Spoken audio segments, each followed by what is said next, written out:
climate-related impacts that are already here and coming in the future. We've been focused on mitigation in shoreline for a long time.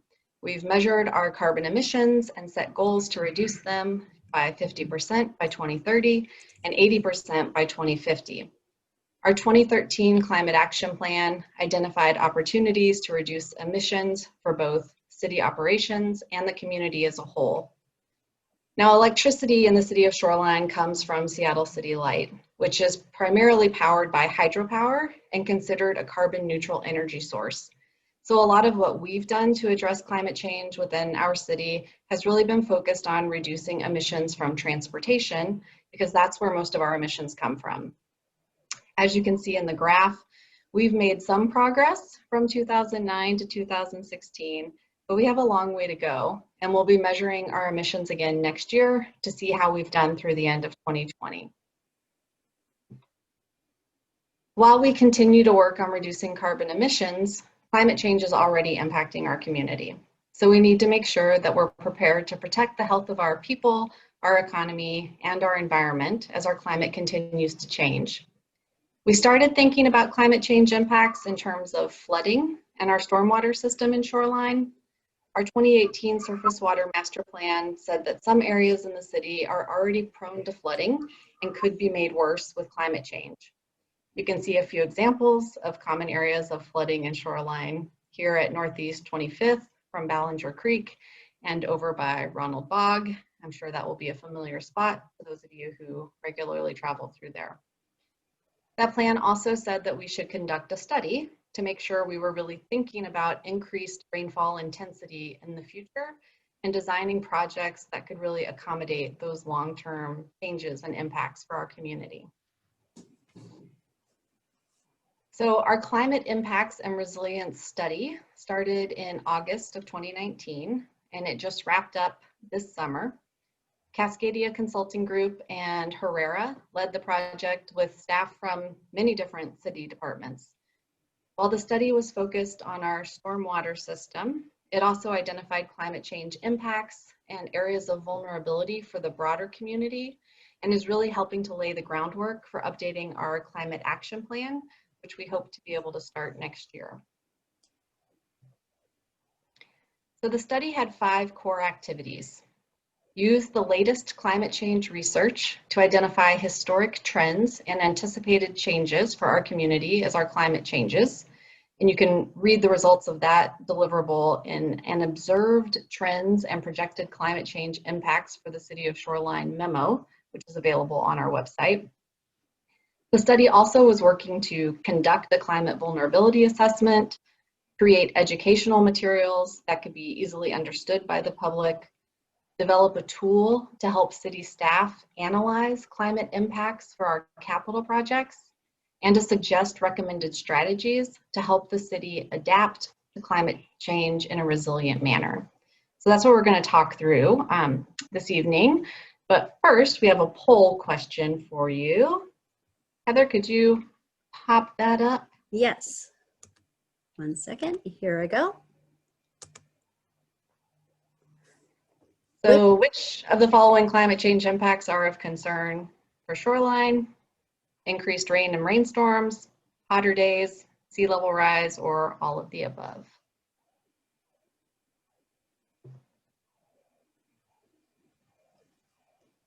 And I'm wondering, oh, I'm going to relaunch it because for some reason it says polling is closed. So let me try that again.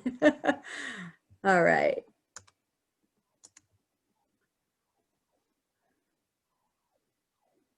So hopefully, oh, there we go. There's many more votes. Wonderful.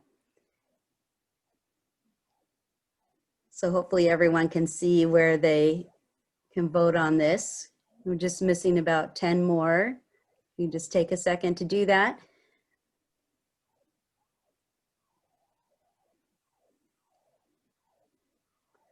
All right. I'm going to go ahead and end the polling. And so in Autumn, you can see the results, I hope, there. Share results. There we are. Yeah, there we go. We made that one really easy for you, right? all of these are areas of concern for Shoreline. So there was no wrong answer on this one. Although each of those different areas of impact has a different degree, as we'll talk about.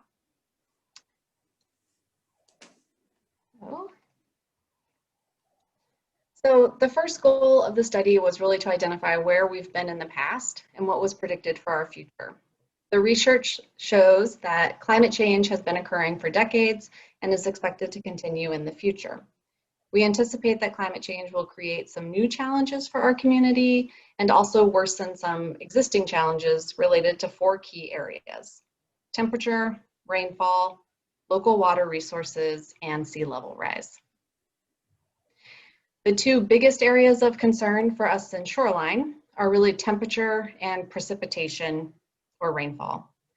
Average annual temperatures have increased in the Puget Sound region, and we're looking at increases in both the average annual temperature and the number of extreme heat events in the future, with the hottest summer days being 4 to 10 degrees warmer. Extreme rain events in Western Washington have increased moderately, and we're looking at more frequent heavy rainstorms and increased flooding risk in the future. So we're really looking at wetter winters and drier summers over the next 60 years. The study also looked at local water resources and sea level rise. We've seen lower stream flows during the summer and are looking at less winter snowpack up in the Cascade Mountains in the future, which feeds our local drinking water supply. Sea level in the region has risen close to an inch per decade in the past 100+ years, and we're looking at a potential 2-foot increase in sea level rise in Shoreline by 2100. So the next step was to see how vulnerable our community was to each of those different areas of risk. And vulnerability is really a function of how much of our community is in harm's way due to climate impacts, the degree to which our community is affected by those impacts, and our ability to prepare for and really adapt to those different climate change impacts.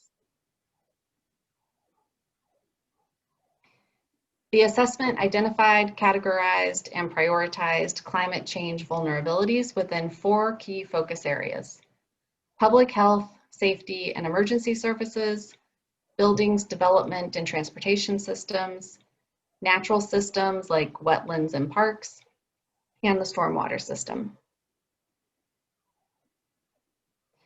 As you can see, the study identified different areas of high, moderate, and low vulnerability for our community. You can read about all of these areas of vulnerability online, but tonight we're really going to focus on the 5 areas of high vulnerability. So areas of high vulnerability include low-lying areas, which are those areas more likely to flood than other parts of the city during large rainstorms. And those areas can be very expensive to try to fix. Sensitive ecosystems like wetlands and some of our water bodies, those are already stressed from current human activities and may be further stressed by both wetter winters and hotter, drier summers. And restoring those ecosystems can also be complex and costly. Buildings and development are at risk from higher temperatures and flooding. And as we continue to grow, we need to be thinking about how to make sure those developments don't exacerbate those risks. Heat-related illnesses pose a higher risk with extreme temperatures, especially in areas with more paved surfaces that absorb heat. Most of us don't have air conditioning, and this risk is especially high for vulnerable members of our community. And lastly, poor air quality due to warmer temperatures and wildfires, as we've all unfortunately seen recently, can cause risks for everyone in our community, but especially for those who are considered vulnerable. So you can read more about each of those areas and levels of risk for our community in our online story map. And an online story map is really just a website that you can easily scroll through to find graphics and hopefully really easy to understand language to really help map out what the study findings included. Within that story map, you can also open up different fact sheets that talk through the different areas of risk and opportunity for our community.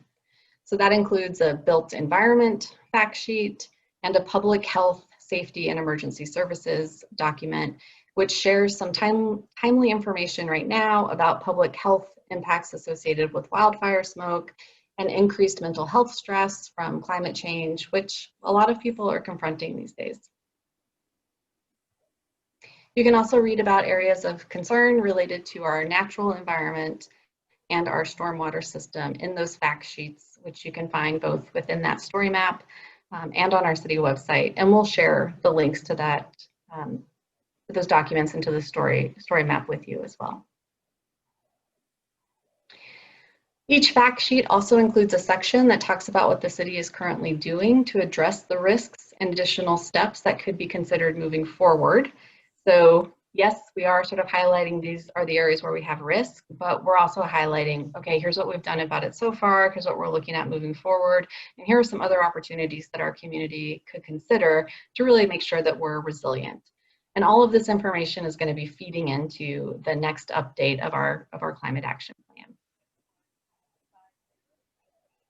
So another deliverable from the study was a climate impacts tool.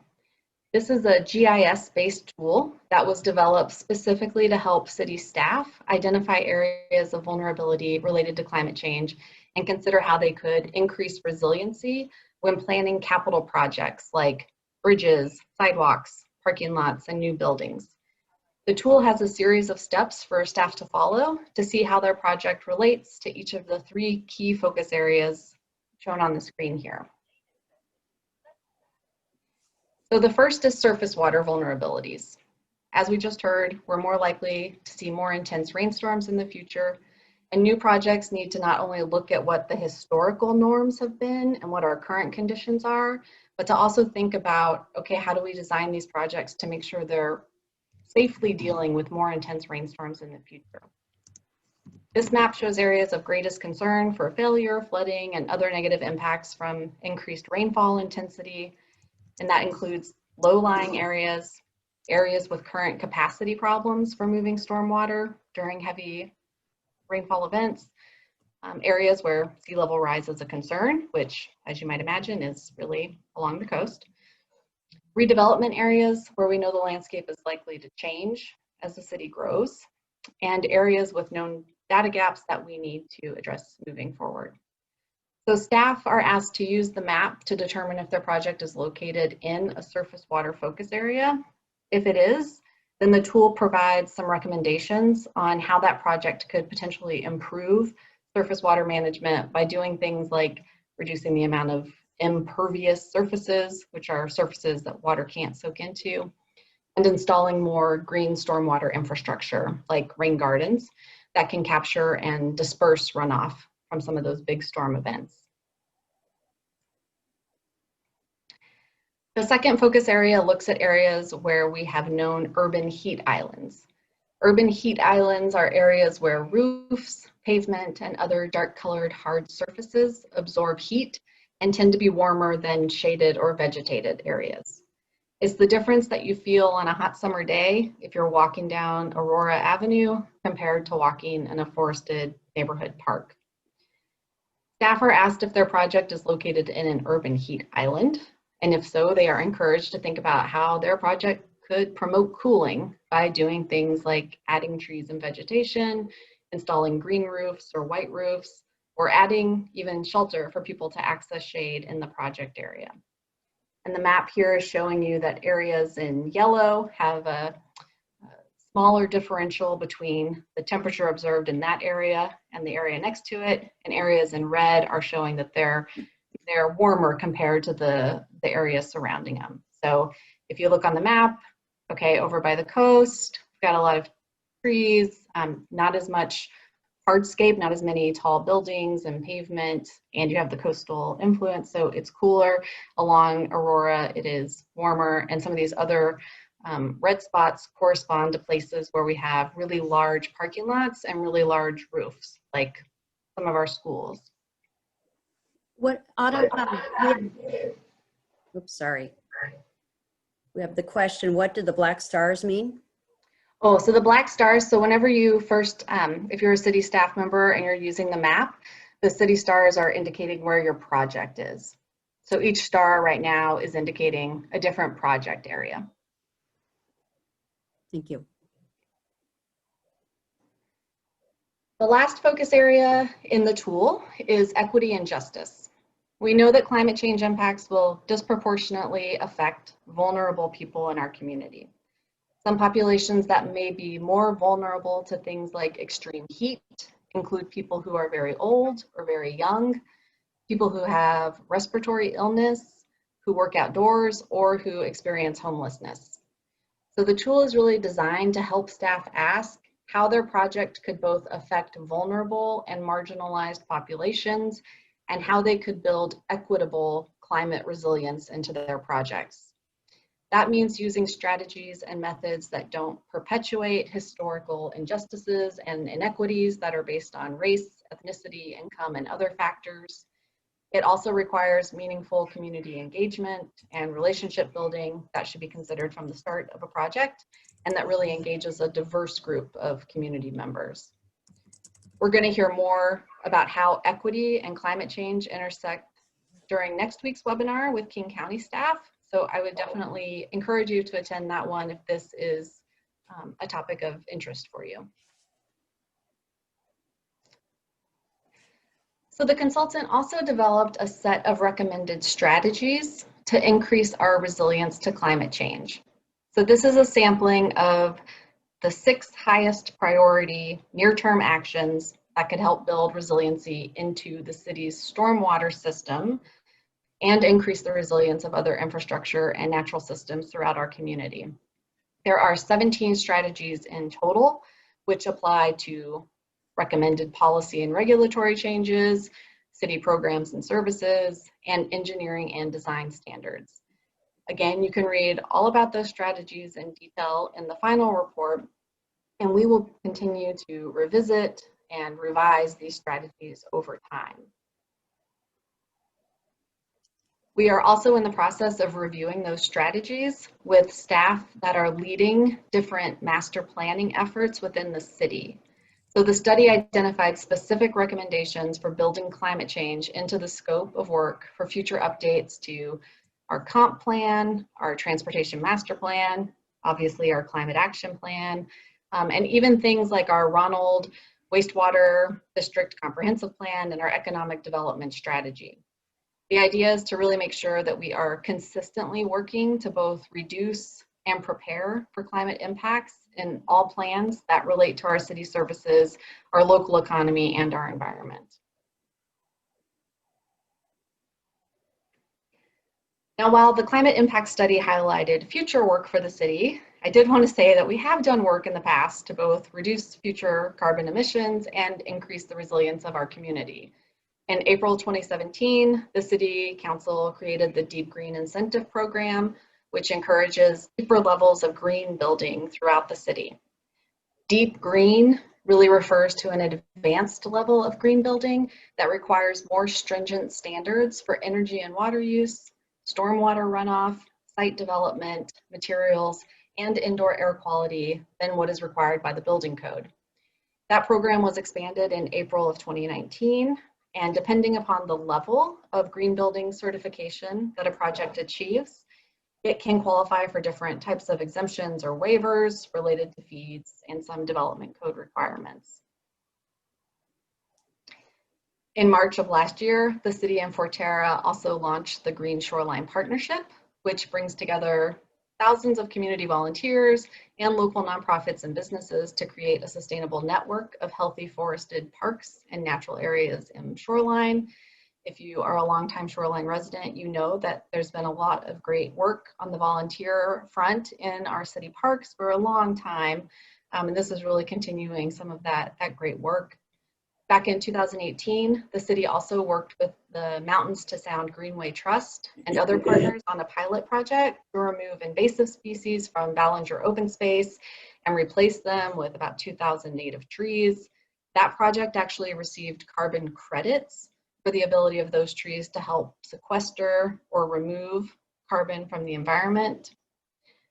The city has also completed a number of green stormwater infrastructure projects like bioretention ponds and rain gardens, which there's an image of here on the slide, which helps to improve drainage conditions, provide flow control, and also helps to filter stormwater.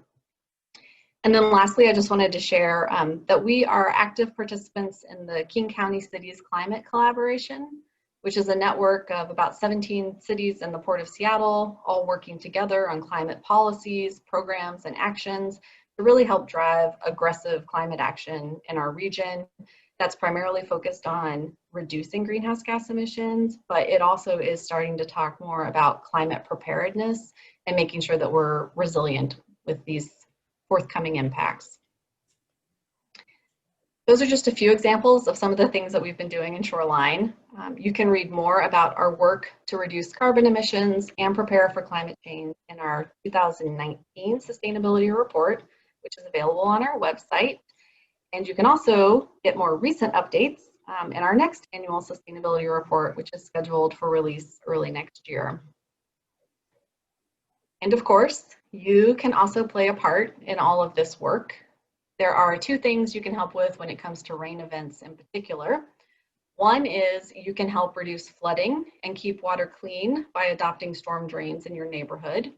Volunteers can help monitor and remove accumulated leaves and debris from the top of storm drain grates during the storm season, which is right around the corner, starting in October through March. And the second thing you can do is to help capture more of that rainwater that does fall. And the city offers rebates up to $2,000 for home and business owners to install rain gardens or native vegetation landscaping to help reduce rainwater runoff. That's called our Soak It Up rebate program, and we'll be sharing a link to that program as well. Of course, you can always keep an eye out for your vulnerable neighbors, especially when we are in a time of extreme heat or wildfire smoke. And keep working to reduce your carbon emissions. Yes, climate impacts are already here, but our actions today can help minimize those future impacts moving forward. And if you're looking for ideas about how you can reduce your carbon footprint and what are the most important things for you to do in your household, I would encourage you to sign up for the Shoreline Climate Challenge, which we heard about last week and which runs through the end of October.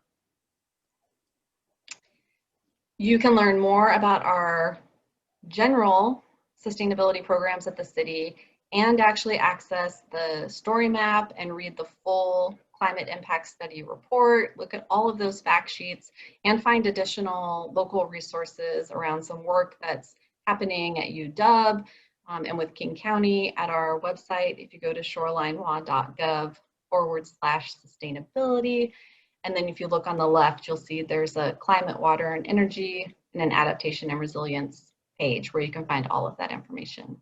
And we will share that link with you as well. Thank you, Autumn. Yeah, I'm going to stop sharing, Heather. Thank you, Autumn. Oh, I don't know why my audio is so horrible. You sound okay to us. Oh, great, good.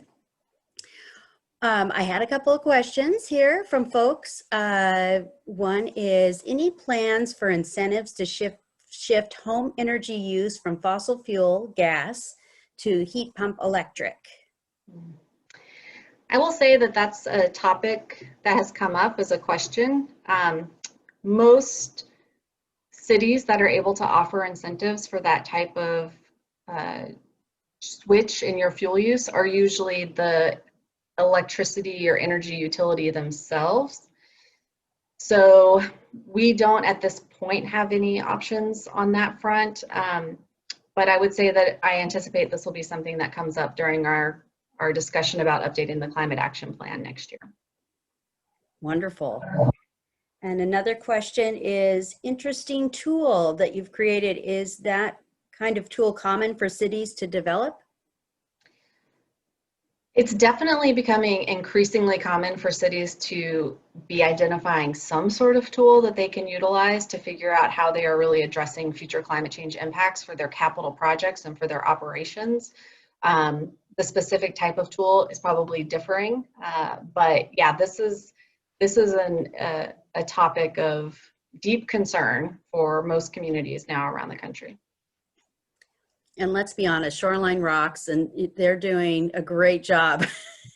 If you look at their website, like Autumn shared, it's there's so much that's being done and that they've already done. So let's see, here is another one. Does Shoreline have any programs to help homeowners reduce urban heat islands in their neighborhoods? Yeah, that's a good question too. I mean, we have the Soak It Up rebate program. So in theory, on your private property, that applies to homeowners and businesses. On your private property, if you were installing native vegetation or installing a rain garden in an area that perhaps was, you know, paved before, that might be an eligible option, but not at this point. I mean, the study just wrapped up, like I said, at the end of this summer. So now we're really moving forward to see, okay, what are the next steps that we can take to try to address some of these challenges? Great. And how does our level of risk compare to other cities? Are there any specific geographic assets or disadvantages?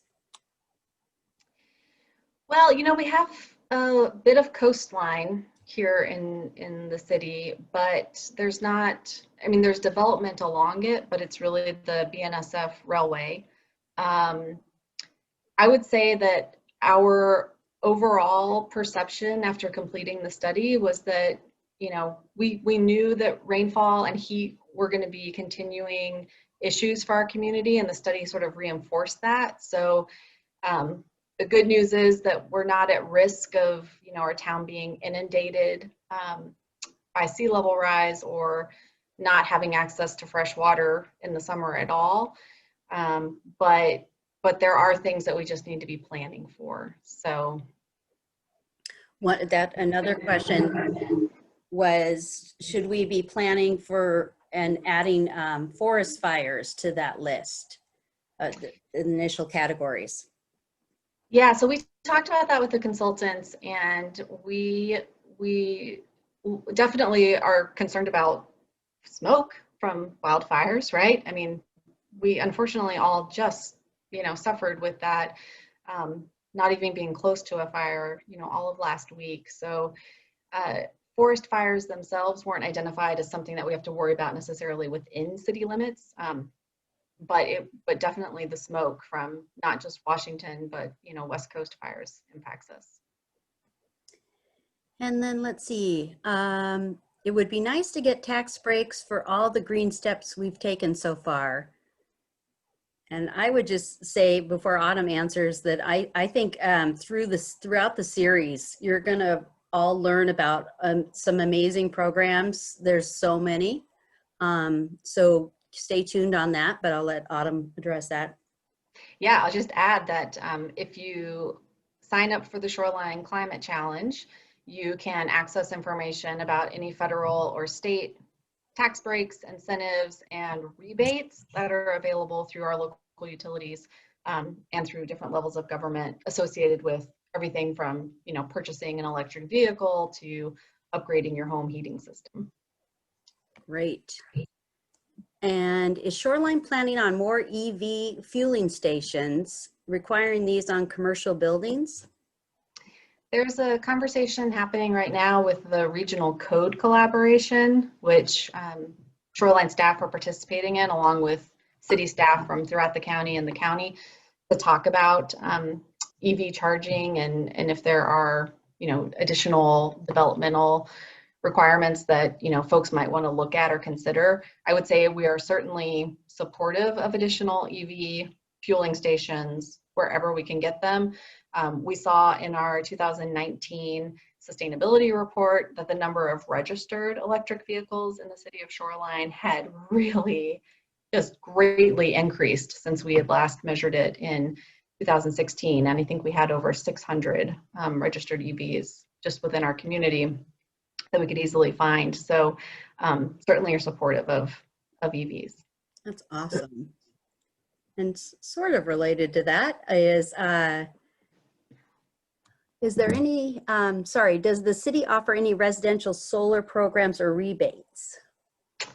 We don't at this time. Back in 2016, we did a solarized shoreline program, but Seattle City Light certainly has, solar resources available for their customers. And if you are an electric customer in the City of Shoreline, you are a Seattle City Light customer. And so again, we have information about that on our Shoreline Climate Challenge page as well. Terrific, thank you. And I think there's two more. Is there any work being done to educate youth in Shoreline about the issues and impacts of climate change? Yeah, so if you were on the call last week, you got to hear from Renee Ostrom, who has been working with a lot of our local schools on her Climate Change 101 presentation and really sharing that information. We had some specific plans to work with the schools this past year that, unfortunately just got a little bit sidelined by the pandemic. But yeah, we are always looking for opportunities to better connect with our schools and with our youth. We do have an environmental mini grant program that the city administers. And for many, many years, we've funded a woman who has worked with the schools to do climate change related programming, like for 4th, 5th, and 6th grade schools. And that is taking place again this fall as well at 2 of our elementary schools remotely for the first time this year.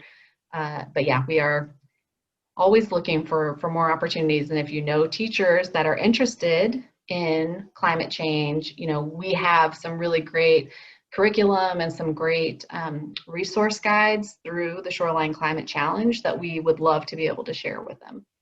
Great, thank you. And the last question, excuse me, how do new flood boundaries and sea level boundaries line up with flood insurance maps? That is a good question that I do not have the answer to, but we could look at that. Yeah.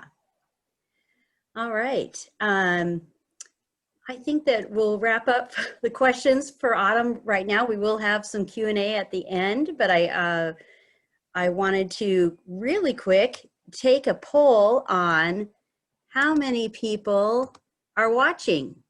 So I'm going to launch this poll. So everybody, please vote. Excuse me. You have lots of options there, and you even get points if it's you and your pet. So this just helps us get a better number about how many people are impacted by this and how many people are paying attention. No, I'm teasing about that. All right, so we'll just give it a few more seconds here, and then I'll go ahead and end the polling. And thank you again for the folks that are there with 4 others. Wonderful to have you, and hopefully you're social distancing as needed. Okay. And I'll just share the results there so you can see. A tie, it looks like, between me and one other and me and my pet. So that's kind of fun. All right. So now we will go to John and, excuse me, Jeff. I was reading the chat, so excuse me there. All right, let me close that and stop having technical difficulty. Share screen, here I go. Here we are. Maybe. Let's try it again. How about that? There's Autumn, slide down. Okay. Almost there, folks. We got this. Zoom needs to move this box out of my way. There we are. Oh, goodness gracious. There we are. Jeff Burkey. So Jeff has Mr. Burkey has over 28 years of experience conducting watershed assessments in the region. During the last 10 plus years, he's been part of a team commissioned by the Governor Gregoire that evaluated the effects of climate change on stormwater infrastructure. He was the technical lead on the Washington State Department of Ecology grant that put on the map the real cost to mitigate stormwater impacts from development at a watershed scale. He has developed watershed models, projected stormwater retrofit needs based on population growth projections and climate change impacts on stormwater. Most recently, he completed a joint study with the University of Washington Climate Impacts Group and Ecology to downscale global climate model rainfall projections and evaluate the impacts increasing rainfall intensities on current stormwater region standards. So thank you, Jeff, for being with us tonight. And I'm hoping to see you come up here on the screen. Right now I see Autumn's screen. There you are. And you're sharing your slides. Perfect.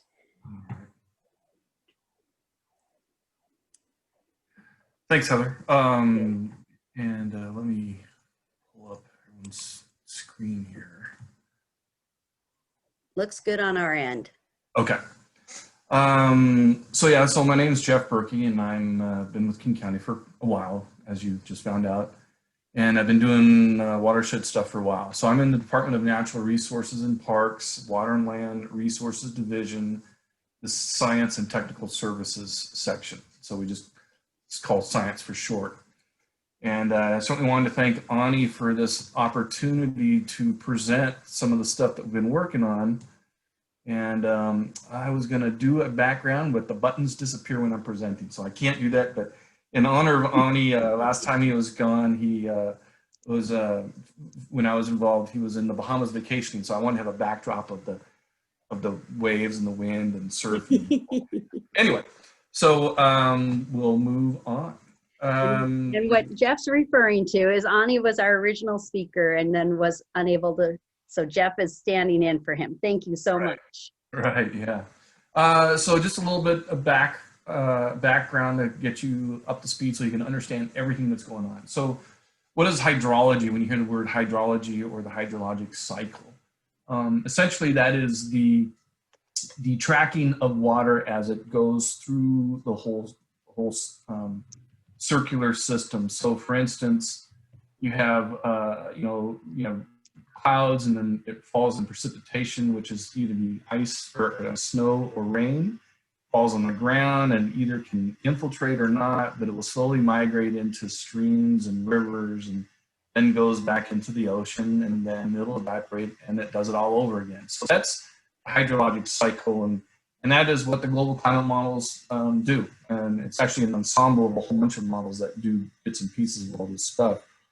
And when you hear someone talk about, watershed hydrology or something like that, essentially that's just focusing on the non-ocean part. So a watershed, when you talk about watershed hydrology and stormwater, it's the landscape portion of this whole thing. So now you're an expert in hydrology and the hydrologic cycle. So stormwater runoff, right? That's kind of my focus and that's my forte. And right, in the forested landscape, you're going to have pristine creeks and lots of trees and lots of critters and everything. And the stormwater runoff is very gradual, not a high peak, and it's a very long, drawn out response. But when you add in stormwater and development, then it's a very much different picture, right? So when you have impervious surfaces or highly impacted surfaces, it increases how fast the stormwater can run off because it's not infiltrating as much and it's going faster into the stream systems, and clearly it can have a lot of impacts if it's not addressed appropriately. So now you are an expert in the stormwater developed versus forested hydrology. Now we talk about the landscape, right? So when you think about, what was it like a long time ago? Oh, back in the early 1900s, you think, oh, it was forested and whatever, if you don't know your history. But you have to go way further back than that. So here's just a nice little imagery of 1936. And if you're familiar with these kind of markers, this is the Bear Creek Basin, because that's a lot of where my focus is. So I had pictures all ready to kind of show them this stuff. But here's 1936. And then if you kind of move forward 60 years, now you see a lot of development. And what's kind of important about this era of time in the 1990s is prior to 1990, there really wasn't a strong concept of attenuating stormwater runoff. Before 1990, the paradigm was to get water down as fast as possible and reduce flooding at the current location. But as you can imagine, right, if you move water as fast as possible, if it's not in a pipe, it's going to kind of wreak havoc. So, you know, all this development that occurred had very little stormwater mitigation that was going on. Yeah, there's some, but it was based on old design concepts that really didn't do much. And then if you think about just in progress in time, you'll notice, you know, like there's even more development going on and it's even more dense. So development isn't going to stop, but the takeaway on this one is there's a lot of development that's already occurred. And this is more, maybe more specific to King County because of the Seattle area. If you get into other parts of Puget Sound, there's still a lot of potential development, whereas King County, it's largely developed for the most part. And like I said, stormwater and what, like you heard from Autumn, you know, if you don't mitigate or treat stormwater appropriately, it's going to cause problems and wreak havoc. And right, so we heard the flooding, but it also, erosion is a natural process, but in stormwater untreated or unmitigated will accelerate erosion, can cause problems. And all of this kind of all leads to degradations in water quality. And one of the things I like to show this flooding picture is because, yeah, you see flooding, but think about also that, you know, all the oil that's been dripping from the cars in the parking lot, you know, and all the other, drippings or drops or grease or other pollutants. But also when you drive through water, think about how the water is washing the underside of the car. So it's not just what was dripping and might have sat there for a month before the flood.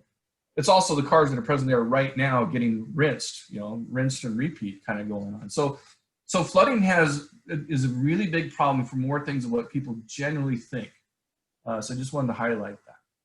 And as you can kind of see or guess from this is stormwater is the most significant source of pollutants in our receiving water body. So if we want to make our aquatic habitat, you know, restore it better conditions, we definitely got to treat stormwater.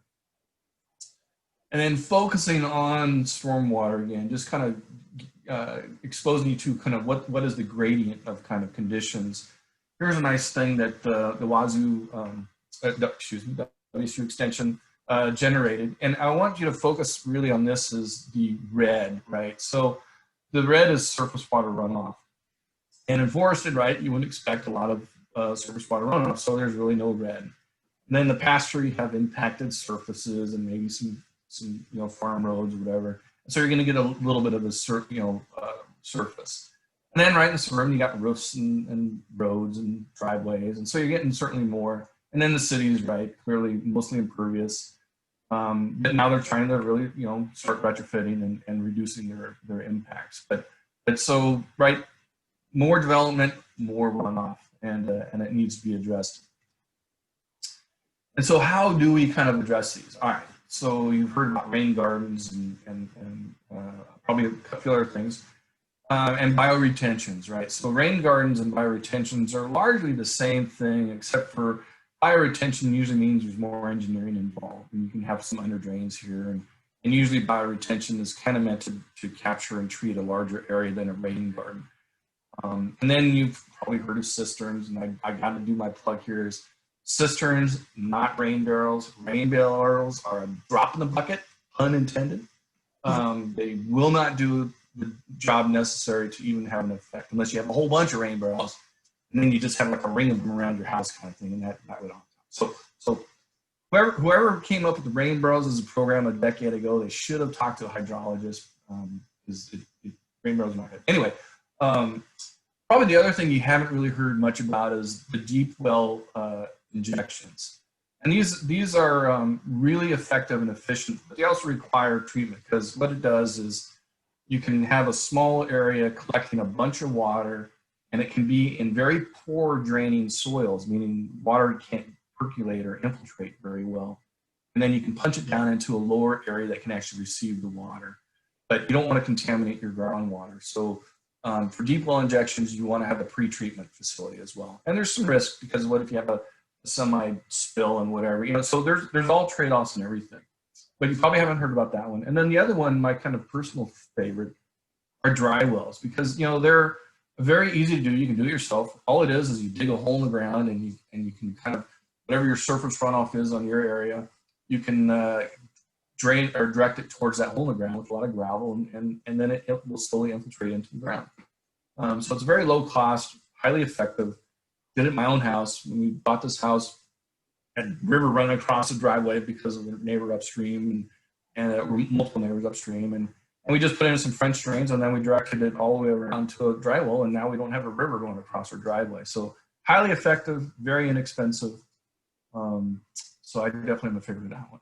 And then there's some others here. And so when you hear about green or green stormwater infrastructure, this is what you're really talking about. And kind of the main theme here is it's distributed. It's throughout the landscape, and it's meant to treat at the source as much as possible. And that's where you really get the most effectiveness. It may not be the cheapest, but it's the most effectiveness.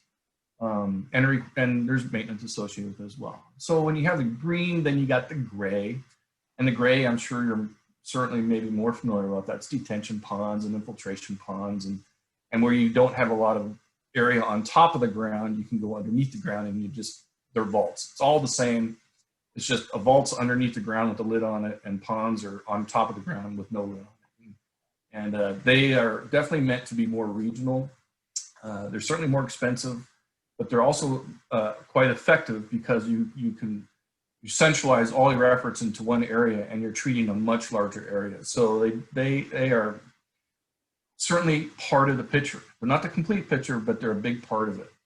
And these are, like I said, meant to treat like acres, tens of acres, even 1,000 acres. It all depends on the size of the facility. And then kind of the third kind of type of actions are programmatic. And I should have done a poll after, think about it. But the programmatic are like treating it at the source, or changing the manufacturing process of a product, and like removing phosphorus in something that would kind of create a nutrient and wreak havoc with streams and lakes, and changing behaviors of just people like drip, like you may have heard of don't drip and drive, right? That's an ecology thing. And so all this just makes people more aware, so you can reduce your contribution to pollutants. And there's also like brake lines for a lot of brakes, brake pads had a lot of copper in them in the old days. And so one of the patterns that changes is reducing copper in the brake pads, so you don't get this copper loading that gets into the waters, and copper dissolved in the waters can become toxic to the fish. So if it gets to high enough levels. So those are kind of some examples of programmatic as well. And the programmatic really is whatever is up to your imagination.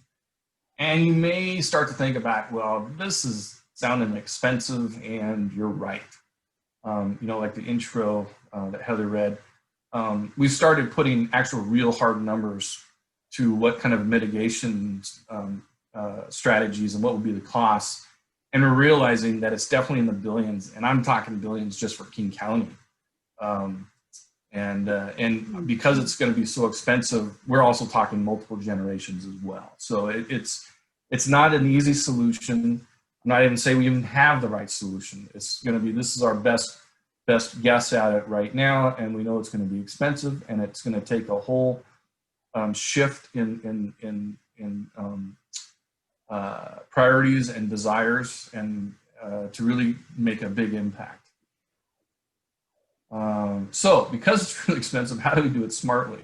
Because we don't want to, we want to be effective in how we spend the public's money, right? Because it's all the taxpayers' money that pays for a lot of this work.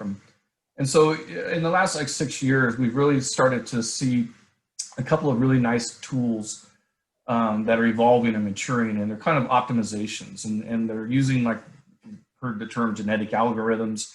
It's basically just a smart way of looking at millions of permutations or combinations of all those different BMPs that I just showed you, from the GSI and the gray. Imagine having almost an unlimited number of permutations, not only in just the combinations, but the size of the facilities and the type of landscape that's draining to them, and the soils underneath them. I mean, the complexity is really impressive. So we've, over the last few years, been a couple of tools getting developed, And they're starting to look at these cost effectiveness curves. And what you're looking at here on the bottom is each one of these dots is a scenario of a different permutation of all the BMPs. And as you get more cost effective, or as you get more effective for the same cost, you start getting up and up, and then you can kind of have a convergence. And this horizon on this curve is what you call the optimal solution. And what's really, really beneficial about something like this is let's say, you know, your policymakers, well, if we spend 25 million, we're going to get about 78% effective. But to get to 90%, we have to spend 100 million. Well, is that worth it or not? I'm not saying one way. It's just this really will give policymakers and the public an awareness of the trade-offs and decisions that have to be made, because we are in limited resources, and even more so right now in these economic times. So we really want to be smart at how we do it. And doing something like this provides some quantification of a very complicated process, and helps people make decisions on, well, is it enough, or what if we spend a little bit less, you know, down and say, you know, we only have, you know, 20 or 15 million. What do we get? Well, you get there. But if we spend another 5 or 10, we can get way up there, and then it obviously diminishes in returns. So that's a cost effectiveness curve. These are starting to get produced just of recent, and we're in the middle of some projects right now that we're going to be very heavily looking at these things. And Jeff, going back to that slide for 1 second, what is BMP? Oh, dang it. Yeah, sorry. Best management practices. It's a euphemism for those GSIs and the grade. It's anything that would be kind of what is the best thing for that objective. So got it. BMP's best management practices. Nice. And then I do have another question.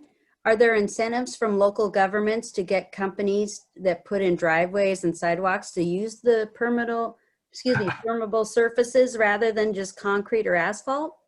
You know, that's going to be variable, but there's certainly programs, you know, like Seattle has Rainwise, which may have included permeable pavements. King County, you know, we don't love permeable pavement, primarily because it can be a maintenance thing.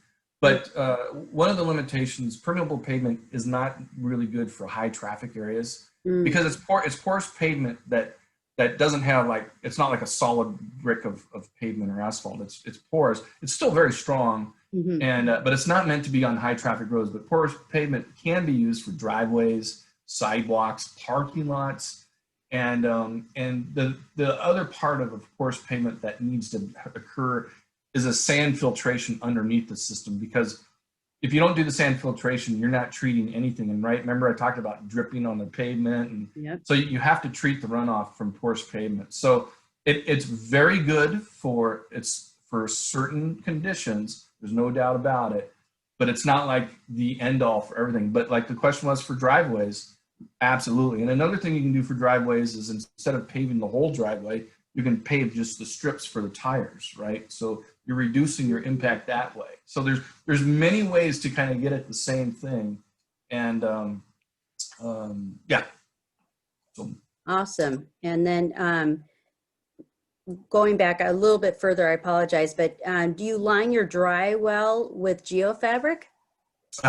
Well, you know, yeah, you certainly can, and I would, because otherwise the gravel will start to migrate out. And the geofabric can clog over time as well. So there's certainly things that you may want to consider, but you don't have to either, frankly, right? You can, if over several years you need to maybe replenish some rocks because it's just started kind of filtering into the soil, then you just dump more rocks. It's really, we did it 5 years ago and haven't had to do anything yet. And you know, if anything, I should to mention, but we did it right in the middle of an ivy patch. We didn't plant the ivy there, but we didn't care about it either. So it was a low point. We dug up an ivy and and put a hole in, we did some French drains, and the ivy's completely grown over again. So you can't even see it, you know, but not that I'm suggesting ivy, because that's an invasive species and you don't want to do ivy. That's a bad situation. Yes, thank you for that clarification. And while you're getting back to your slides, I'm just going to say a wonderful place. I might be biased because I used to work there, but Woodland Park Zoo is a great example of some of what Jeff is talking about here. They have the pervious pavement near the penguin exhibit, which opened in 2009. And also, I believe I think it's called bioswells. I don't know, the retention ponds, excuse me, that's what it is. So that's just something to check out there. Yeah, aside just from the zoo being really cool in itself. Right, exactly. Okay, so I just told you we solved all the world's problems of stormwater, and then now we got climate change. So, right, stormwater is driven by rainfall, and now that's changing. So we got the goalposts moving on us. And so at the beginning, we kind of mentioned how King County did a joint effort with Department of Ecology and with UW Climate Impacts Group and Guillaume Mauger, Dr. Guillaume Mauger, was who I was working with, and he was the one that helped kind of downscale the climate data and then gave me the rainfall, and then I did the stormwater analysis of it. So moving on from that. So if you haven't already been made aware, the projections of what the impacts are for rainfall for this region, and it's very different throughout the country, but for Pacific Northwest, it's the Pineapple Expresses or the atmospheric rivers that are really going to be the where the big change is for extreme rainfall events, and that's where where the flooding's caused and everything. And if you're not familiar or new to the area, the Pineapple Express is called that just because generally it's the warm, moist air that starts down in the Hawaiian Islands and then comes up to the Pacific Northwest, and then as you can see in this picture, it slams into the Cascade Mountains. And that's where all the rain really dumps. So the Cascade Mountains are a big driver for the rainfall. And the atmospheric rivers bring a lot of warm, moist air to the area. And what I thought was interesting on this one is, this is just a graphic showing for every degree of temperature increase, what's the increase in rainfall in the atmospheric rivers. And here it's just showing, oh, we got this huge green increase for the atmospheric rivers, and you think that if that happened, we'd be washed out into the ocean, and we probably would if we had this. But where we are, we're in the latitudes of the 47, so it's not as dramatic of a change with respect to the temperatures. So we just don't see that dramatic change yet. And so I just thought that's really interesting. And what's also is the relative increases, you know, like you see here, it's like 5 and 12% versus just normal is 1.5 to 3.5% if you look at all the days. So here you're seeing, right, a multiple of 2 at least of increases in rainfall with respect to atmospheric rivers versus just average rain from storms that aren't atmospheric rivers. And that just shows you that atmospheric rivers are really what's going to be the bigger change here. And they cause the extreme events as well. And then if you just think about the patterns now, and this is an outline of King County here. I'm hoping people can see my laser pointer. I didn't think about that. But so this is an outline of King County, and here you got the Cascade Mountains, and you got Lake Washington, Lake Sammamish, and the Puget Sound. And Shoreline is probably like right about there if I got my geography right. And so you got the Cascade Mountains. I already mentioned they influence rainfall, but how much? And you might be surprised. So this is using Oregon State University rainfall modeling based on taking into account multiple characteristics of the landscape. And here you can see, all right, well, Seattle is about 3 feet of rain per year. And this white is 14 feet of rain per year. So, and you can see the gradient. So as you go from, you know, Seattle and migrate east to the foothills of the Cascades, the rainfall just increases. So you can already see that the Cascade Mountains really drive things. If we didn't have the Cascade Mountains, we wouldn't have even remotely the same kind of gradient of volumes that we see here. And that's important because of the global climate modeling. So here's an example of a grid pattern of a global climate model right? Remember, global climate models model the whole globe. And so they have to be pretty coarse for computational reasons. And if you look at this, here's a kind of a circle of where the Cascade Mountains are in Washington State. And you can barely even see them register, right? It's just a little bit lighter green for elevation here. And you can clearly see the Rocky Mountains, right? They definitely show up. They're much bigger mountains, but not really the Cascades. So if the Cascades are really influencing the rain in Puget Sound, then, you know, how does that work? And well, that's what this downscaling is. And what that means is we're nesting models within models. And we have the global climate model. It produces a whole bunch of data. And then we have these regional weather forecast models, and they're at a finer grid. I have the label is 12 kilometer, whereas the global climate model, like on the left, is like 100, there's like a 250 kilometer or 150 mile grid versus 12 kilometers. So, so you can see definitely the Cascade Mountains now. They show up in the model, and again, they're the ones that really drive the rainfall for Puget Sound. So that's important, and that's what we're using, and that's what's given us the ability to actually look at rainfall, something other than just annual averages, which would be what the global climate models would be able to use. The global climate models generate monthly, and now they generate daily, but it wouldn't be very meaningful without doing some kind of statistical downscaling or this dynamic, which is taking the actual weather models and using the physical landscape and the atmospheric conditions to make it meaningful on a very fine grid. And then again, just a little bit of background on temperature, right? We all know, you know, temperature's forecasting to increase. And here's a map on the left just showing two different scenarios. The RCPs stand for representative carbon pathways, control pathways, I think. So it's just amount of emission, CO2 emissions in the air. And 4.5 is kind of referring to a very optimistic scenario. And the 8.5 is generally what people refer to as kind of business as usual.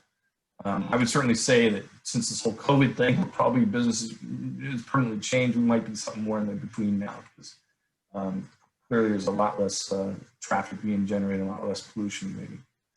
But on the right is the precipitation, and that clearly paints a different picture. It's very noisy, even in historical, right? Because rainfall is very variable, and it's very variable in the future. But the key thing is there is a trend going up.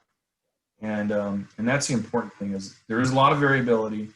You can see plus and minuses in that again. So so it's not as nice and neat of a picture when you start talking about rainfall. And the other thing I wanted to draw to your attention, which is leading to this kind of part of the theme of the story, is we looked at a high emission scenario and a low emission scenario, right? The 4.5s is the optimistic, and the 8.5 is the business as usual. And you see them diverging here, right? So that makes sense for temperature. But you don't really see them diverging that much for rainfall here. Yeah, definitely the red. You kind of see the red that has more average higher values than the lower one. But it's not like really divergent. And that's really interesting, because when we formed this project with UW, we didn't have unlimited resources. So we had to pick and choose which models to downscale first. And we thought, well, let's pick a model that's wet, and let's pick a model that's generally not as wet. And then let's downscale those, and we should be bookending things. That was our goal, was to kind of bookend, because we couldn't model everything. So let's try and model the range. And as you can see already, and we didn't know how it was going to play out until we did it. And obviously things are a little bit more integrated and not as a clear picture. So keep that in mind. And then the rainfall, again, these are two different global models. Access is one global model, and GFDL is another one. They're both acronyms for stuff, but the main thing is, this is the dry model, as I'm going to call it, and this is the wet model. And then you got the time axes. And here you can see this is 1 hour annual maximum rainfall events for the dry, and it's variable, and it's definitely got some peaks, but it's kind of variable throughout the time all the way to 2100. For the wet model, you see it's a lot tighter, but it also doesn't have the same range and magnitudes as well. And but you do see the upward trend, and then it starts getting pretty crazy in the 2080s. So right now, again, that theme of we wanted to bookend things, and it's not, it's not really bookending, they're kind of more intermingled. And then just looking at a different statistic, the 24-hour rainfall here. This is the dry scenario again. I'm calling it dry, right? It's just less wet.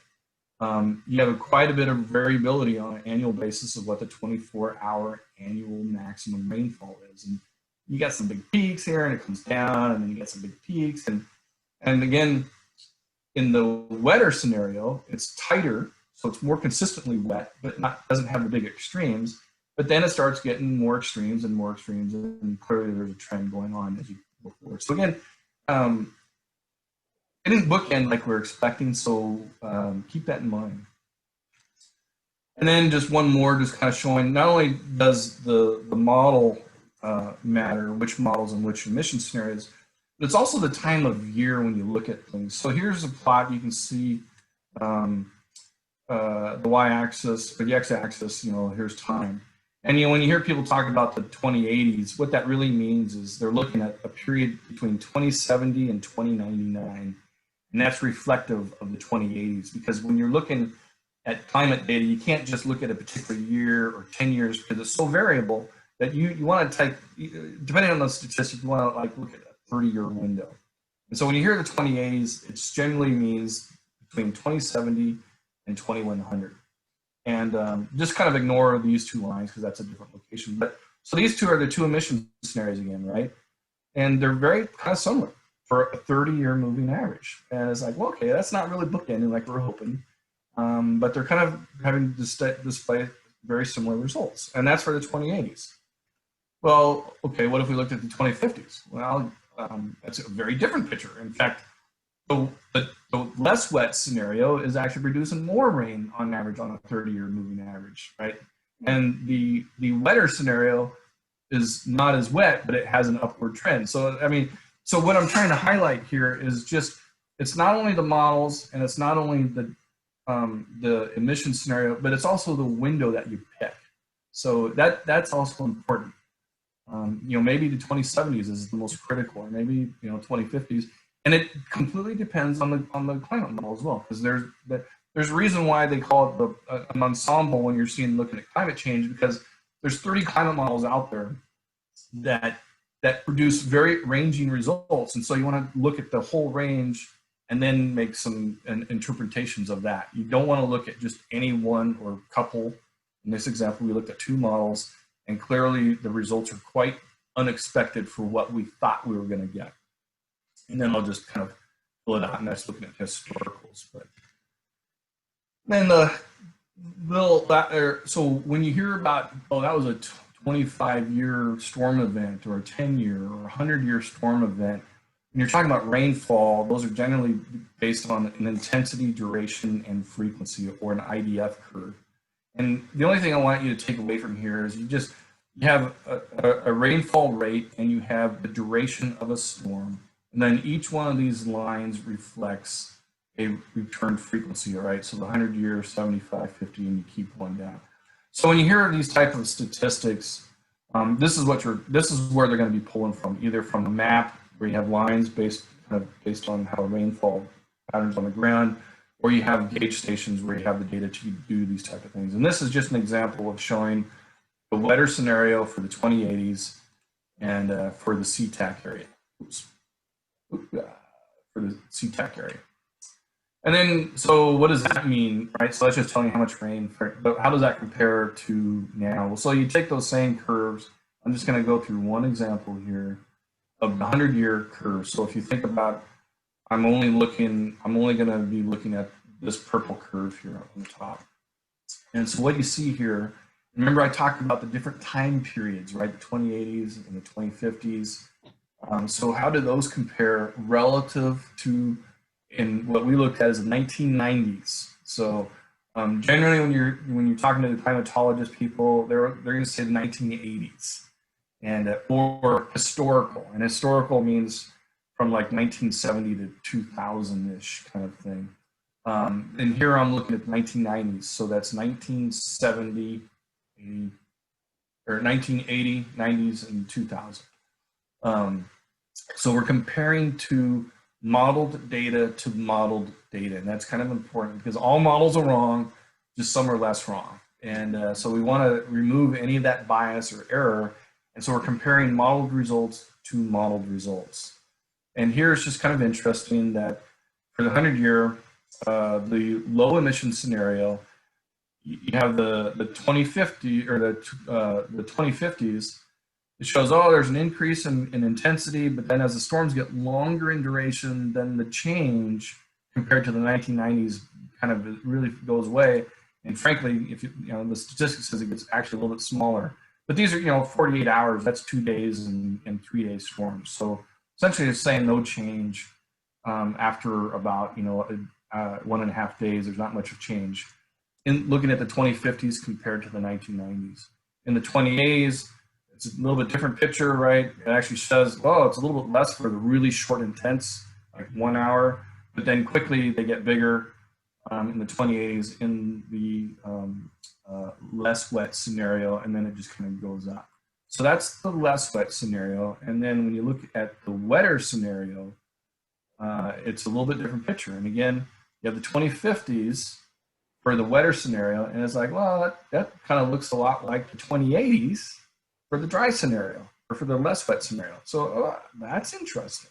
So there's something, because one of the things you want to try and do is, are there ways to mine more information out of what you're doing and not have to just keep modeling everything? So that's one of the other things you want to kind of keep our eye out for. And then obviously the big picture is in the wetter scenario, the 2080s, there's a huge increase, you know, basically 2x, right? 100% means twice as much for the short durations. And then it comes down. So like if you were to interpret this graph, you'd say, okay, this is about 24 hours right here. So the 24-hour annual maximum rainfall is going to increase 90% compared to 1990s conditions. So almost the 100-year rain event is going to practically double in the 2080s. That is huge, because if you think about that, you know, 100-year rain might be like, say, 5.5 inches or 6 inches. It all depends on where. It definitely depends on where. But you know, when we get a 100-year event, I mean, havoc's being wreaked everywhere. It's a bad situation. Now, double that, it's pretty much almost unimaginable. That we would be underwater and we would all have waterfront. So that really says we got to do something. And that's just one example. If you look at different magnitudes, different locations, the narrative changes a little bit, but not on the overall narrative of it's going to be more rain and more intense. That's common throughout all of them, but it's more variable too. So when you look at the rain, you know, what does that mean? Okay, well, yeah, but how does that translate into what do we need to do to mitigate this? And you know, we took those rainfall projections and we ran it through some design software, WWHM, if anyone's aware of that. That's Ecology's kind of sanctioned or authorized or approved stormwater design software that helps you size detention ponds and wet ponds, and, well, you know, everything that you've kind of seen today you can use. And here's just some results looking again at the 2080s compared to the 1990s. And that's again modeled to modeled, right? Because again, all models are wrong. They're just, some are not as wrong. And here are just different kind of BMPs. I didn't show you all of them. But the thing here, what you're seeing is, oh, well, okay, well, you know, we're seeing a 10% increase in need for commercial and for detentions. And for biofiltrations, you know, we need 50 or 60% for rural residential versus commercial. So guess what? They're all positive. We need bigger stormwater facilities to achieve equal mitigation to a forested hydrology. Now, there's a nuance there of this is future forested hydrology. So that's a little bit of a nuance, and I won't get into the details, but it's a future forested hydrology. And then the other thing is just, you know, looking at commercial versus residential. Like commercial is more impervious, residential is more mixed of impervious and impervious, so like lawns, pasture, vegetated surfaces, versus commercial is just largely impervious surface with some planter strips. And again, this is before cities were really starting to retrofit things. And Jeff, So, I have a question for you. I didn't, can you explain again or clarify what downscaling is? sure. So let me go back to Sorry this. about that. So downscaling is the global climate models operate on one grid cell, and the global climate model is like 150 miles or 250 kilometers. The grid's a little bit variable depending on which global model you're talking about. But it's 100 miles by 100 miles, if you will.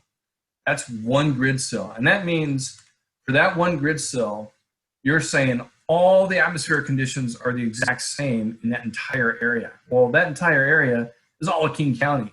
And I just showed, right, in this previous one that in all of King County is quite different. It's not the same. So when you do downscaling, you can't just use a global climate model, so you have to downscale to the weather, to a finer grid. And that downscaling means you're not only increasing the resolution geographically, right? We're going from, I should have had 100 or 150 kilometers in here. You're going from 150 kilometer grids to 12 kilometers. So 12 kilometers is, there's multiple 12 kilometer grid cells within King County.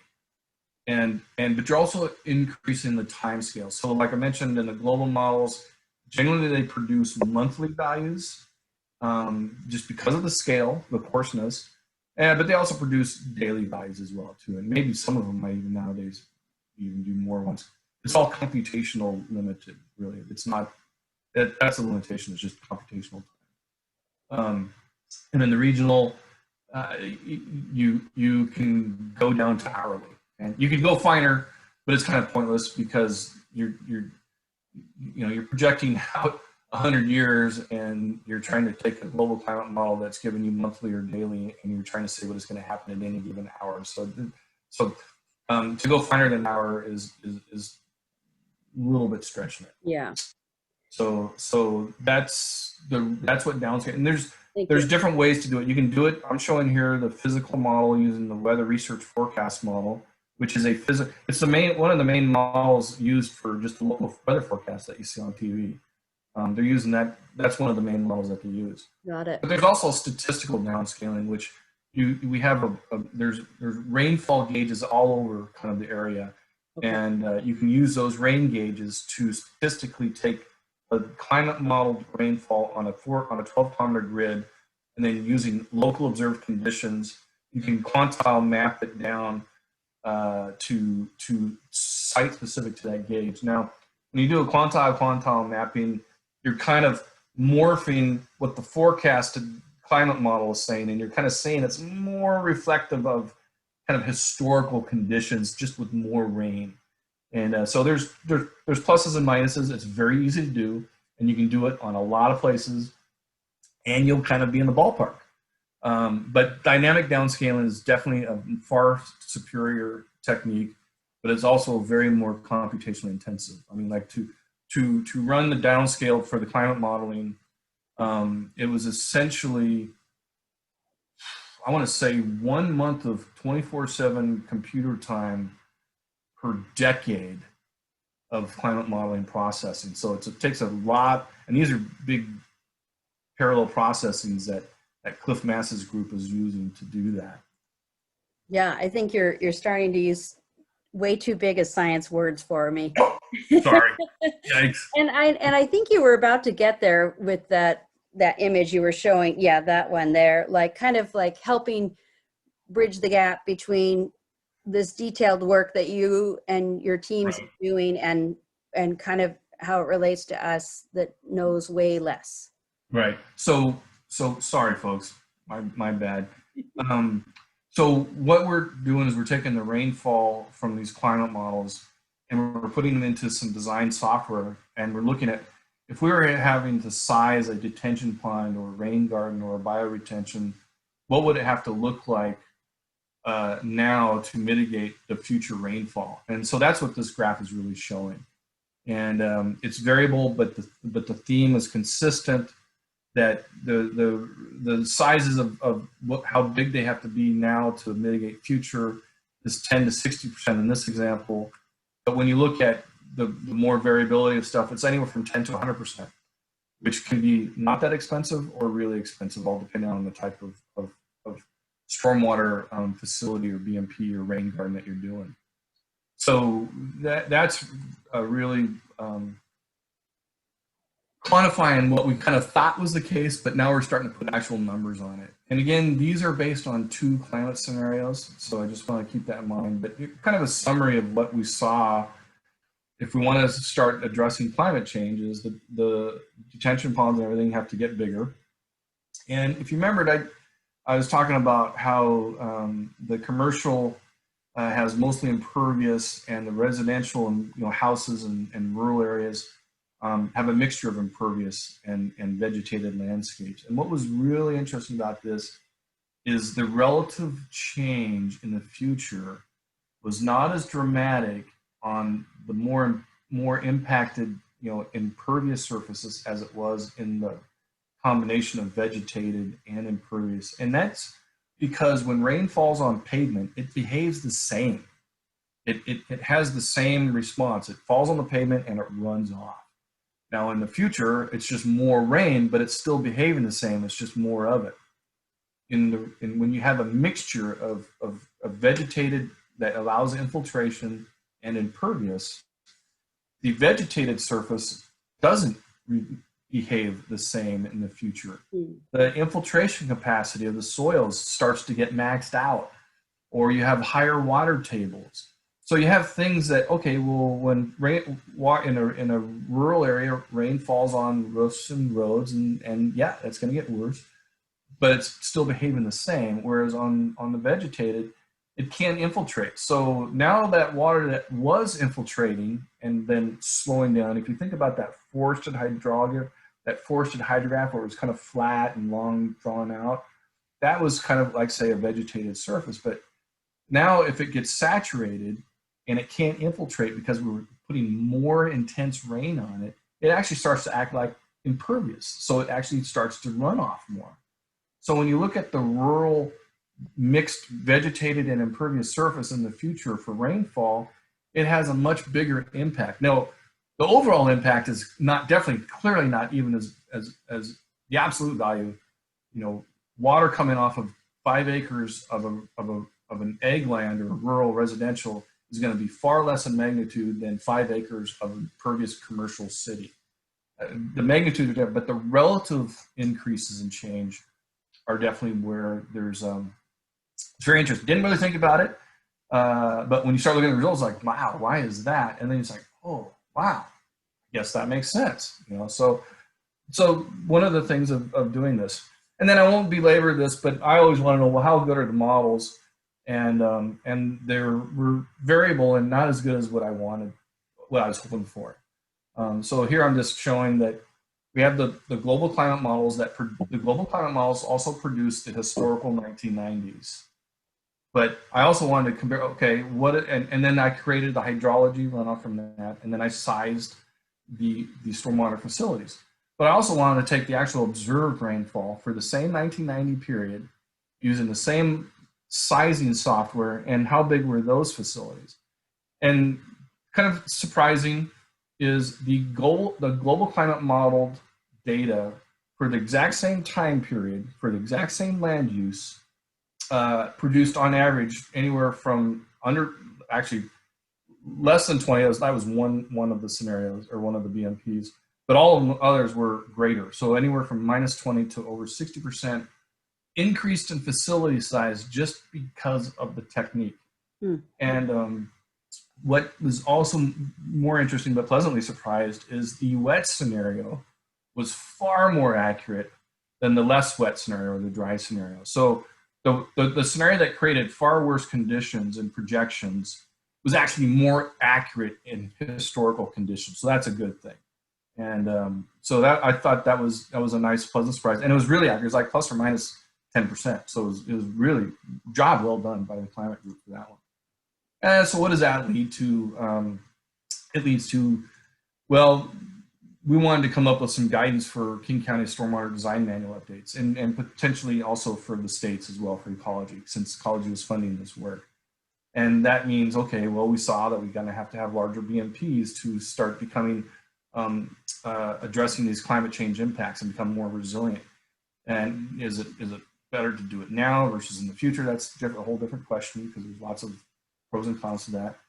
But then there's other things. We don't want to engineer our way out of things as well. So there's other programs, and I won't go into these. Each one of them can be a complicated process. But you can take an impact in one area that is going to be pretty bad, and then another area is not so bad. So you can say, okay, well, we're going to let you trade some of that into the other area because we're going to mitigate more here, and this area doesn't need as much mitigation. So there's all sorts of kind of shell games, if you will, to try and improve conditions and be as cost effective as you can. And then I forget the stormwater manager person from Shoreline, but he kind of mentioned that when schools redevelop, if they redevelop, they'll probably trigger some kind of mitigation where they're going to have to do retrofits or actually install some stuff. And King County and everyone kind of has the same thing. And there are certain triggers that have to happen. Like, it has to be a big enough of a redevelopment to actually trigger it. Well, what if we lower that bar so more has to be done? Because if you remember when I talked about how much of the landscape is developed before there was little or no stormwater mitigation, a lot of the landscape is already developed. So changing design standards now to capture new development is great, needs to be done. That's a very small piece of the pie. And a big piece of the pie is going back and fixing our past sins and retrofitting things. So that's where the vast majority of the effort needs to occur, because it's already happened. Now, again, King County is different than other counties because we've got Seattle, and it's the focus of where growth occurred. So other counties that are much more rural or less developed, they have a lot more potential of future developments. So their design standards would be, they would have a much bigger impact of affecting change just by changing design standards, because there's a lot of development that can happen still. King County, that's not really the case. So, and then the other thing is, if you remember, we did 2 climate scenarios, and there's 30 models that you would want to use, and we did 2, and we got mixed results. So the other thing is, this is what a manager doesn't want to hear, is we need to do more studies.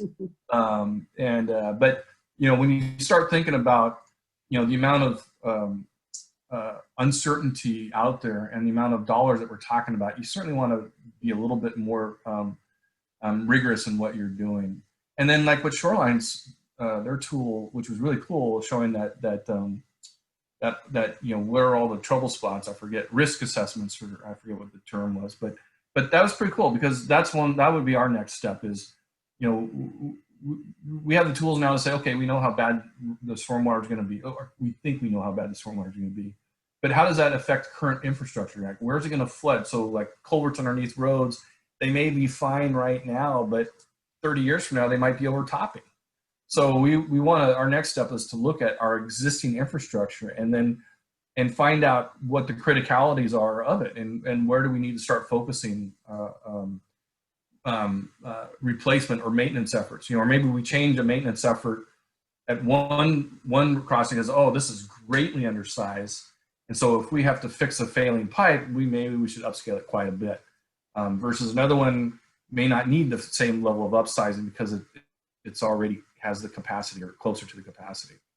And then we can, different time periods I talked about. And then also the one other thing though, that it's really kind of starting to just come out now is dynamic controlled BMPs. I don't know if that's exactly what to call them, but right, as I mentioned, the landscape is greatly developed, and it's already either has some stormwater facilities or none, but anything that it does have is under designed or under capacity, because it was based on older standards. And as our knowledge gets better, we improved, and I'm glad we're learning from it. But the stuff's in the ground already, and so there's a couple of different companies efforts that are out there where a dynamic control means we have an existing pond, but we're going to start to control the outflow orifices of it, because we now have the ability to, oh, we have a storm forecasted to come in and it's going to dump this amount of rain in this amount of time. All right, hold the guffaws because our forecasting is not that good, but be that as it may, it lets you start to prime a facility to better address and mitigate an impending storm front coming through, and without increasing the footprint, because usually the footprints are maxed out and you'd have to buy more land, and buying land is very expensive because generally these facilities are in resident or in developed areas, and so that would mean you have to buy a house or whatever. So it's not a cheap to expand the footprint. So the dynamic controlled situation lets you better optimize or maximize the utility of an existing facility, because you're smarter about how the rain's going to fall, as opposed to just you fix orifice. If storm is small and comes through, it's going to behave one way. If it's big, it's going to behave the same way because it's got the same orifice. And so this, I would pay attention to this, because this is, you're going to start probably hearing about this in the next few years, I would suspect.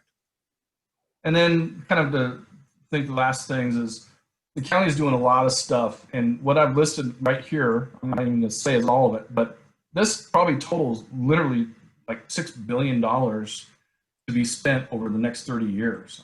No joke, $6 billion in King County. Now, most of that, like 5.5, is right here, and that's because of the wastewater treatment division and their CSO control plan. That's a very big deal, right? All the region's sewer systems go to King County, and it gets treated, but we can't treat it because there's some storm flows getting into it, so it gets over capacity, and so that's when you get these CSO spills, or you get raw sewage. In some areas, other areas it gets treated, but it's primary treated, or gets treated a little bit. But in any case, the county's going to spend a lot of money, and there's a lot of different ways that we're positioning to do it. You may have heard of some of these, you may not. I won't go into them, but there's a lot of concerted effort. And again, those cost effectiveness curves that I talked about, they're starting to pay attention to that, because it's like, okay, how do we spend the best money to get an objective? And if we can't get there, how much less can we spend and then do something else? And it's going to be very interesting the next couple of years to kind of see how the framework is. And again, just refreshing, this is why we're doing it, right? We all like and appreciate the environment that we're in right now. And I like to show more than just aquatic, because I like to take walks, and this is all part of the ecosystem. It's not just about what's in the streams or rivers or lakes. It's also what's on the landscape as well, because that's a habitat that's very much critically needed. And then kind of closing things up, how do we make sure we're successful, or how do we improve our chances of being successful? And this is one example right now, this webinar. People are interested, they're becoming more informed. They can, some people are even asking questions, how do I even learn more? That's great. And then there's other things that we also want to make sure we monitor what we're doing, so we even know if we're doing things the right way, or if we need to change how we're doing things, because we're still projecting what we think will happen. And what that really ends up meaning is we need you, right? So we can't do it ourselves. We need participation from everyone to have the best chance of success, because we can only do so much, and it's up to everyone on the landscape to try and do what they can to do that. And hopefully I didn't mind numb people, but I just close with this picture that is a nice, I don't want to lose this snowscape. This is our backyard, and I think this is like maybe 1 or 2 winters ago, and I would certainly be sad to see that go. And that is it. Thank you, Jeff. Let's see, one of the comments we just got is, I'm glad to see the new Kellogg Middle School appears to include several stormwater retention ponds. So that is great news. Yeah. And thank you. Yeah, that's a lot of good information. And I think the gist that I got out of it is really thinking about, I heard you say retrofitting. So not just, so like as a resident, I would think like rain gardens and, managing my own like water runoff would be helpful. And just thinking about that as a way to help contribute. And Yeah, everything. yeah, I go was ahead. gonna say, you, like I said, we can't just do it in regional facilities. We absolutely, it's going to take everyone, and that means, you know, rain gardens, bioretention cisterns, or just changing behaviors. You know, every little bit helps because, right, it's a very expensive, and the less that we can reduce our impacts, the less money will have to be spent on that. It can be spent on other things. Right. And does anybody else have any other questions? I scared everyone away. uh, Ah, man. I wanted to share, I'm going to share it in the chat that John certainly mentioned, excuse me, Jeff. John said, thanks, Jeff, that was great. John Featherstone from the city. So Jeff mentioned don't drip and drive. And if you haven't heard of that before, it's the website is Fix Car Leaks. I have to look it up now. I can't remember. But anyway, it's all about getting your oil leaks fixed. Yeah. And so you're not dripping oil as you drive along. And then the other thing I love to tell people is another great way you can help the environment is be lazy and go through the car wash instead of walking it home. Yep. Yep. Oh, Totally. thank you, Autumn. Yes, don't drip and drive, fixcarleaks.org. There you go. And then I also wanted to share the City of Shoreline City Hall has some great sustainability features. I don't remember what level of LEED it is. Can somebody share that with me? LEED Gold, Heather. LEED Gold, perfect. So, and you may have said that earlier, Autumn, but leadership in environmental, leadership in energy and environmental design for the building. So that's, you can check out on the chat there. I put the link for that. And I'm going to just go back to my PowerPoint now here, Jeff, if that's all right. Yep. And just wanted to say, I'm very excited. Like Autumn mentioned, we are having another set of speakers from King County next week. They're going to talk about climate equity nexus. And this is something that I've shared with our team that was a new concept to me that I hadn't thought about before, was just really thinking about vulnerable folks and folks that are impacted even in a greater way by climate change and being mindful of that. So I'm very excited for next week, and I hope that you will be there with us. And the other exciting thing that's coming up that's perfect timing for what we talked about tonight is 2 natural yard care events that are happening in City of Shoreline. So on looks like they're every Wednesday from 6:30 to 8:30, September 23rd through October 21st. So you can register at shorelinewa.gov/natural yard care. And so tomorrow is fall prep for a luscious lawn. And so discover key fall renovation practices to create a healthier lawn.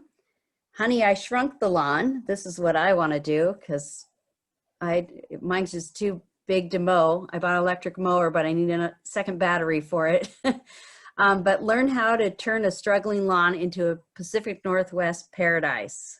And then October, Talking Dirty.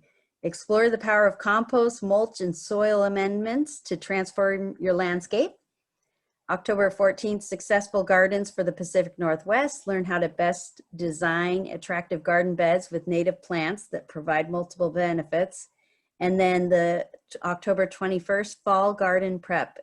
Create a tidy winter garden that restores itself for spring and with pruning, mulching, and bed preparation practices.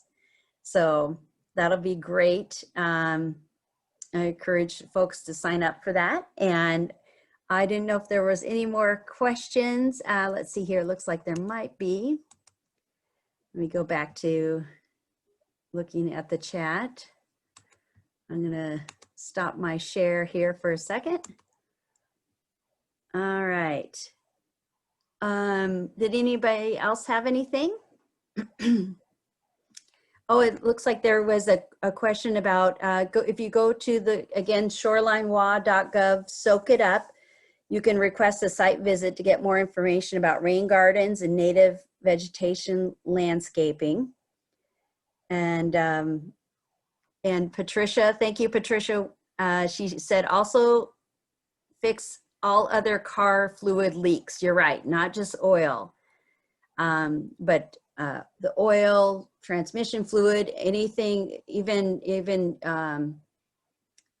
dirt and items, you know, from your car. That's why it's good to wash them at the car wash, because they capture all those things instead of it running off and down your road into the drain, into Puget Sound. So I think that if there's no other questions, we'll go ahead and end just a little bit early tonight. I want to thank again Jeff and Autumn for sharing with us this evening. And I want to thank everyone that's